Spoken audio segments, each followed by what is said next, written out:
Hey everybody, how's everyone doing out there today? I hope you all are doing well. I hope you are. Today is March 11th, 2018. It is 3:08 p.m. I hope you all set your clocks up. Okay, it's not 2 o'clock anymore. It's 3:08 p.m. and this is our weekly session of Talk with the Doc. I am so glad you're joining me today. Please go ahead and share this video, and that way other folks who need to get this information can get it today. Hey, Miss Marika, thanks for joining in today. Appreciate your support. Thank you so much. And if anyone else comes in, just go ahead and leave a message, leave a comment, say hello, so I can acknowledge you and I know that you're here, all right? So, you all know who I am. I'm Dr. Nicole, your board certified family medicine physician. I specialize in managing, treating, and preventing chronic medical conditions and explaining those conditions in terms that everyday people can understand. Through my concierge medical practice, my books, my new book, 12 Secrets of Divine Health, and my Hey, Dr. Zarina, thanks for joining in. And my seminars, I help pastors and busy professionals to transform their minds, bodies, and spirits. These are folks who are overworked, overwhelmed, and overweight. Hey, Dr. Dre, thanks for joining in. And these are folks that really want to transform their lives. And I help them along that process so that they can have a greater impact on their children, their communities, and everyone around them. So thank you so much for joining me today on Talk with the Doc. Like I said, go ahead and share this video because somebody that you know and love needs to hear this video today. So guess what? It is, like I said, March 11th, and March is actually a whole lot of health awareness conditions that March is special for, okay? Last week we talked about colorectal cancer, and that March is Colorectal Cancer Awareness Month, but it's also National Kidney Awareness Month, National Kidney Awareness. So we all have kidneys, right? Yes, well, unless you've had one removed, or some removed, but we all have kidneys, and so it is National Kidney Awareness Month. Yay! Give it up for your kidneys. I love the saying that says, "Heart your kidneys." So you gotta love your kidneys. What are kidneys? We all have two of them, okay? Or at least we're born with two, or at least we're supposed to be. All right, we start off with two kidneys. They are located kind of in your back, in the kind of mid to lower back area, right up underneath your rib cage. Your right kidney is a little bit lower down than your left kidney because it's got to make some room. The liver kind of pushes everything down a little bit. But your kidneys are these. It's about the size of your fist, all right. And you have one on each side. It's located in your back area.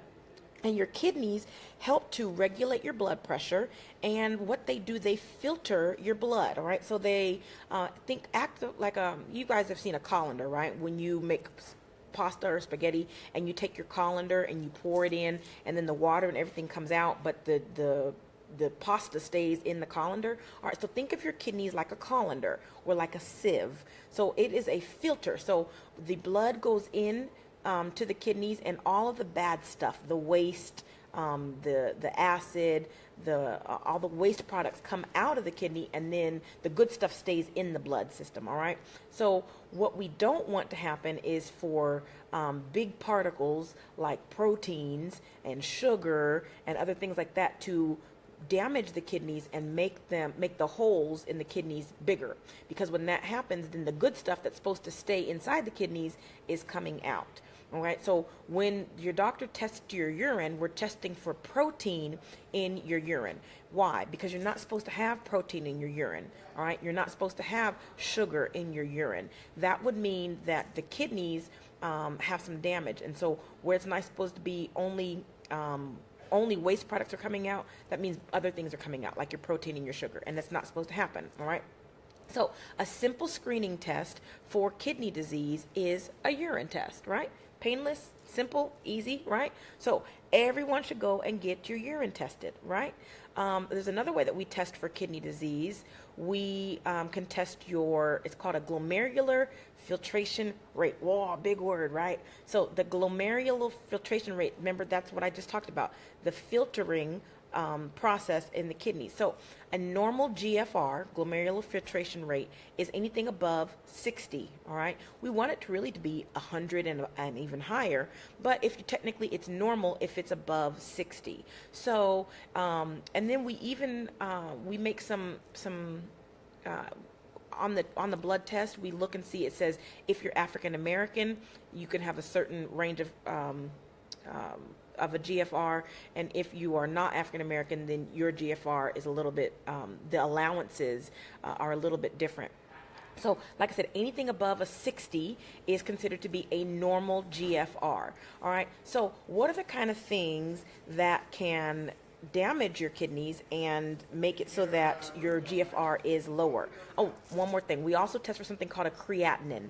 The creatinine level is another way that we measure the filtration rate. All right. So a normal creatinine is 1.0. Hey, Miss Avia, thanks for joining us today. Yes, I'm going to teach. That's what I love to do. A normal creatinine is 1.0 or less. All right. We'll kind of give you a little wiggle room, 1.1, maybe even 1.2, but that's considered to be a normal creatinine level. All right. And what we're looking for, if you're dehydrated, you can have an elevated creatinine level. If you have damage to the kidneys, you can have an elevated creatinine level. We kind of know when someone has reached kidney failure, you can have acute kidney failure, like I said, if you're dehydrated, or you can have chronic kidney failure if you just had damage to your kidneys over a long time. And we measure that by looking at that GFR and the creatinine level. So when people reach end-stage renal disease, that's when they need dialysis, and we'll talk about that in a moment. But that is when their creatinines are getting up into like the 4s and the 5s and the 6s. All right, and when you get that high, that's when we're starting to say either you might need a kidney transplant or you need to be on dialysis. All right, so let's just give you some numbers. Did you know that 10% of the population in the world is affected by chronic kidney disease? 10%. That's a lot of folks, right, have chronic kidney disease in the world. And actually, there are 25 million Americans that have kidney disease. 25 million. That's why I said this is a video that you need to share, because I'm sure there's somebody that you know, and maybe even you, that have some kidney disease. All right. There are 400,000 people that undergo dialysis every year. 400,000. Listen, y'all, dialysis is no joke. You got to go 3 times a week. It takes hours at a time. And so you are really giving up a portion of your life if you have end-stage renal disease and you are not able to filter your blood on your own. And then that's when we have to do dialysis, where the machine has to filter the blood for you. All right. So kidney disease is often asymptomatic. You don't get symptoms initially, and so you don't know that you have kidney disease. That's why we tell people, go and get your screening. And it's simple. It's real simple. All it is, it's a blood test or it's a urine test, and that's how we can test your kidneys and make sure that they're working okay. All right. So simple test, go and get it done, because a lot of times you won't have symptoms. Now, as your kidneys kind of get worse and worse and worse, then you can get some symptoms. Some of the symptoms that you can get with kidney disease are things like swelling. So you can have swelling in your ankles. You can have swelling in your stomach, like fluid buildup in your stomach. You can have blood in your urine. You should not ever see blood in your urine, okay? Ladies, of course, if you're on your monthly cycle, then you might see some blood, but that's technically not coming in your urine. That's, your cycle. But otherwise, you should not ever see blood in your urine. If you do, you need to go to the doctor right away, because you need to have that checked, all right? So, like I said, swelling in your face, your hands, your stomach, your feet, or blood in the urine, or if you have foamy urine. So listen, when your urine comes out, it should be clear, okay? But if it's not clear, that A means you're dehydrated, and B, it should never be foamy. It shouldn't look like there's soap bubbles in your urine, okay? Never looks like that, all right? If you have difficulty urinating or passing the urine, that could be a sign of some kidney disease. If you're feeling real thirsty all the time, you can't quench your thirst, all right? First of all, if you're feeling thirsty, you need to be drinking water, not any of these other products, electrolyte drinks or Gatorade, anything like that. You need to be drinking water, all right? If your urine is not a clear color, or if your urine has a real strong odor to it, it means you're not getting enough water, and you need to drink more water, all right? And then the last one is if you're feeling fatigued, if you're tired all the time, if you just have no energy, that could be a sign of kidney damage or kidney function, kidney disease. So again, if you have swelling, blood in the urine, foamy urine, puffy eyes, difficulty urinating, increased thirst, and fatigue. These are signs that you may be having some kidney disease. And like I said, guys, kidney disease often does not show any symptoms. So by the time you do get these symptoms, you are pretty far along in the kidney disease process, all right? And so that's why we want you to go early and get screened, right? We're going to get screened, right? It's simple. Urine test, blood test. Bada boom, bada bing, we can get it tested. So what are some things that can contribute to damaging your kidneys? Thanks, Kimberly. Hey, Kim, thanks for joining me today, and I'm answering your question right now. What are some things that cause damage to the kidneys? Well, two conditions that we know of that really damage the kidneys. Number one, high blood pressure. So when your blood pressure is elevated, it is causing your kidneys to overwork, and it can cause damage to the kidneys. So the higher your blood pressure is, if your blood pressure is uncontrolled, if you don't have a 120/80 or less blood pressure, then you are causing damage to your kidneys. You're causing the kidneys to try and overwork to try and get that blood pressure down. And when the kidneys are overworking, they're going to conk out, right? They're going to conk out. All right. And the second one is diabetes. So if you have elevated blood sugars, then, like I said, those sugars are coming through that sieve or that colander, the kidneys filtering, and it's actually knocking big holes into the kidney. And when it knocks the holes in, then the kidney can't hold on to things that it's supposed to hold on to, the proteins and the other things, that the good stuff. And so then it's all coming out into the urine. That's why people who have diabetes, we see sugar in your urine. All right. Back in the day, a long time ago, doctors, I'm so glad I wasn't a doctor back then, but doctors actually used to test people for diabetes by taking a little sample and tasting their urine. Ew. But that's how they used to do it. That's how they used to diagnose diabetes. Because if they had sweet pea, that means the sugar was coming out from the bloodstream and coming into the urine. All right. And you're not supposed to have urine, sugar or protein in your urine. So, what's another thing that can cause damage to the kidneys? If you are using a lot of NSAIDs, okay, that's non-steroidal anti-inflammatories. So that means things like ibuprofen, Aleve, Motrin, increase. Those are the NSAIDs. Now, Tylenol is not one that causes damage to the kidneys. All right, Tylenol can, if you take too much Tylenol, can cause damage to your liver. So not the kidneys. But if you're taking too much ibuprofen, then you can have damage to your kidneys. Other things that can cause damage to the kidneys: drinking too much alcohol, okay, leading a sedentary lifestyle, and not eating a healthy diet. Okay, so the things that Dr. Nicole is always telling you, right? Eat a healthy diet, exercise, get up off your duff, move some, all right? Because these are the things that can contribute to kidney disease. We also we know that as we get older, our bodies degenerate. And so as you get older, you have a higher risk of having kidney disease. All right, Ms. Kim asked, is screening part of your annual physical, or is it something that you have to request separately? I can tell you what I do in my physicals for my patients. I always get a basic metabolic panel, okay? So that I can test things like their kidney function, things like their sugar, things like their creatinine, all right? So most doctors do put the kidney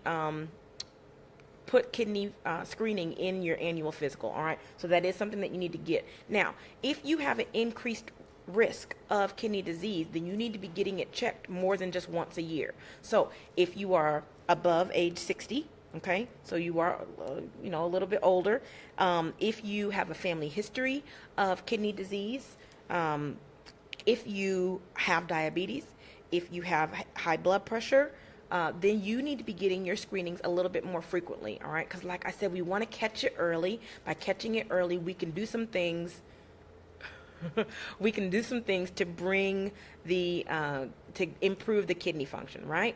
We want to improve the kidney function. So that is kidney function in a nutshell. So what problems can kidney disease cause?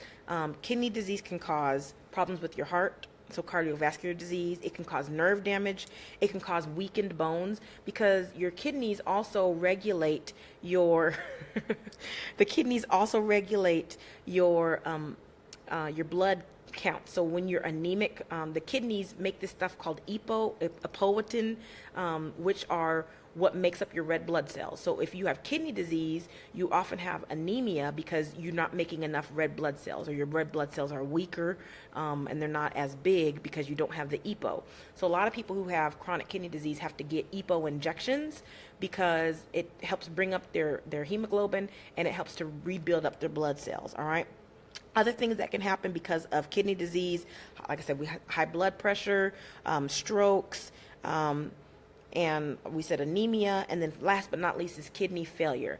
How long do we need to fast before doing the lab workup? Okay, Mista, thanks for joining in and thanks for your question. So technically, for the kidney function portion, there is no fasting required. All right, we can do that, bada boom, bada bing. You can walk in off the street, we can test that. What you need to be fasting for your physical is for the sugar, to test your sugar, and usually to test your cholesterol. But for the kidney portion, it doesn't matter if you're fasting or not. The creatinine and the GFR are not going to change based on if you've eaten or not. But great question, and thanks for asking. All right, so last but not least, kidney failure. So if you are in kidney failure, what do we have to do? Like I said, if it's acute kidney failure, if you just are too dehydrated, or if you've had an injury to your kidneys, or if you've had an injury to your muscles, and so when you've had injury to your muscles, then you're filtering more stuff through the kidneys, then you can have some acute renal insufficiency or acute kidney failure. It used to be called renal failure or kidney failure, but we kind of changed the name because people hear the word failure and they automatically think, oh, dialysis, right? So now we're calling it renal insufficiency, basically meaning your kidneys aren't functioning as well as they need to be functioning, right? So it can be acute, which means it's something that happens right now, and then hopefully we can fix it and then it goes away, all right? Or you can have chronic renal insufficiency or chronic kidney disease or chronic renal failure or chronic, all right? So there are levels of chronic renal insufficiency. There's level 2, 3, 4, and usually once you get above level 4, you're looking at dialysis. So what happens when you have, like I said, that level 4 or that level 5 kidney disease? That's when we're going to start talking about dialysis. That's when we have to bring in a machine to filter the blood for your kidneys, because your kidneys now have basically stopped working. All right, they're not working anymore, so the machine has to filter the blood for you. So it takes a couple hours because basically all of your blood has to filter into this machine, going through the filter, and then be put back into the body. All right, so it takes a couple hours to do that. There are two different types of dialysis. There is hemodialysis, where it goes through the blood, and then there's something called peritoneal dialysis, where it goes through the fluid from your stomach. All right, peritoneal dialysis is normally done at home. All right, so that is a plus.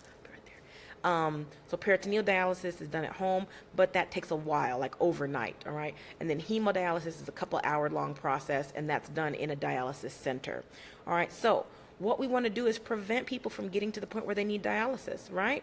And so how can we prevent kidney disease? Now, if you guys have been watching Dr. Nicole for a while, you already know what I'm going to say, but let me say it anyway. So for everybody else that hasn't been watching, we know what we need to do to stay healthy, right? Number 1, improve our diet. Yay, improve our diet. Number 2, and we're going to improve our diet by cutting out processed foods. The next thing we need to do, exercise regularly. We do know that a sedentary lifestyle causes more problems with the kidneys, all right? So we want to get out there and exercise. We also want to stay well hydrated, so drink lots of water. How much water should you be drinking? I tell you that in my book, 12 Secrets of Divine Health. But I'm going to tell you now, all right? You need to take your body weight, divide it by 2, and that's how many ounces of water you should be drinking a day, minimum. All right? So if you weigh 200 pounds, 100 ounces of water. So don't tell me, oh, I drink 1 or 2 bottles of water a day. That's not enough. 1 or 2 bottles of water is like 32 ounces. Nope. Okay, so it needs to be more. Half of your body weight in ounces of water per day. All right, so we're going to eat healthy. We're going to cut out the processed foods. We're going to exercise regularly. We're going to stay hydrated. We're going to reduce the NSAID use. So reduce the Motrin and the ibuprofen and the Aleve. All right, so reduce the NSAID use. And then last but not least, we're going to go and get tested, right? It's a simple test, a urine test or a blood test. at least once a year or more often if you have high risk factors. All right. So that's all I wanted to talk about today was some kidney, talk about the kidneys, talk about the symptoms of kidney disease. Remember, it's usually asymptomatic until it gets far along. I wanted to talk about the screening, blood, and urine test. I wanted to talk about what happens if we don't take care of our kidneys, what kind of things damage the kidneys, and then how we can maintain natural, healthy kidneys, right? So thank you all for joining me today on Talk with the Doc. You all know who I am. I'm Dr. Nicole, your board-certified family medicine physician. I specialize in managing and treating chronic medical conditions and explaining those conditions in terms that everyday people can understand.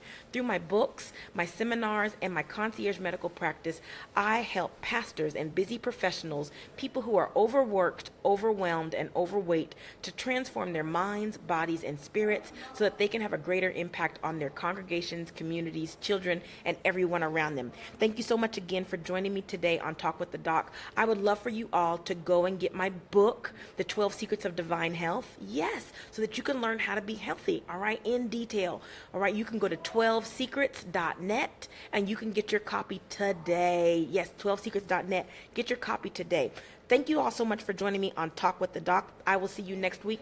Next week, we are going to talk about an issue that is another thing that March is known for, and that one that's near and dear to my heart. March is also Multiple Sclerosis Awareness Month, all right? So we're going to talk about multiple sclerosis next week on Talk with the Doc at 3 p.m. You all know that that is very dear to my heart, so we are going to talk about that next week. Please join me 3 p.m. next week as we talk about multiple sclerosis. All right. So thank you all so much for joining me, and I will see you next week. Bye-bye.